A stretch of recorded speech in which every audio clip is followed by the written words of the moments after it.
So if you showed someone a photo of modern Doha 50 years ago or so, they probably wouldn't believe it.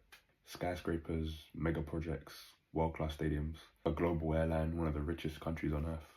That would have seemed unfathomable not too long ago. But yeah, it's true that the country has undergone one of the fastest transformations in human history. And to understand this transformation, of course, let's take a step back.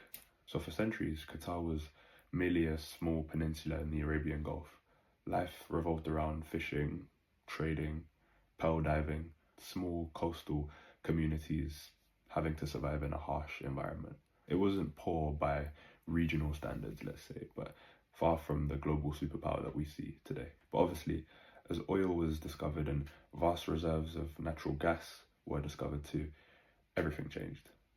And suddenly, almost overnight, Qatar found itself sitting on two of the world's most valuable resources. But unlike many other countries, it had a relatively small population, which meant that extraordinary wealth could be concentrated and invested rapidly. And within a few decades, the country transformed roads, airports, infrastructure, universities, entire sections of cities completely appearing from the desert. And with that transformation came ambition, because Qatar wasn't just satisfied with being merely wealthy. I guess it wanted influence, a voice on the global stage.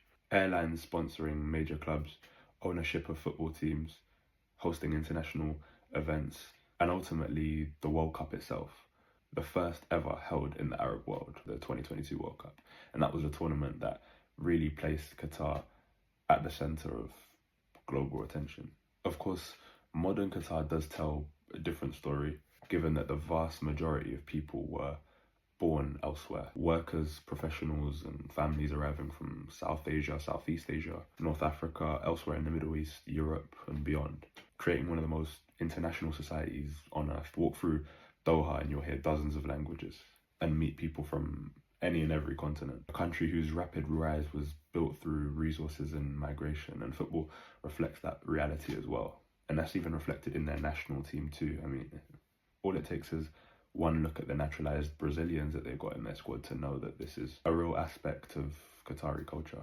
But in my opinion, no one can really doubt the success of this project. I mean, in 2019, they travelled to the Asian Cup as outsiders. Yes, it was in nearby UAE, but few expected them to win the whole thing, and then they went and done it. And it was low-key one of the most dominant campaigns in the tournament's recent history. They won every single match, scoring 19 goals, conceding just one.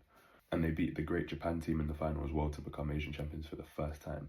And then in 2023, in their own backyard, they successfully defended it, which put to bed any doubts about the credibility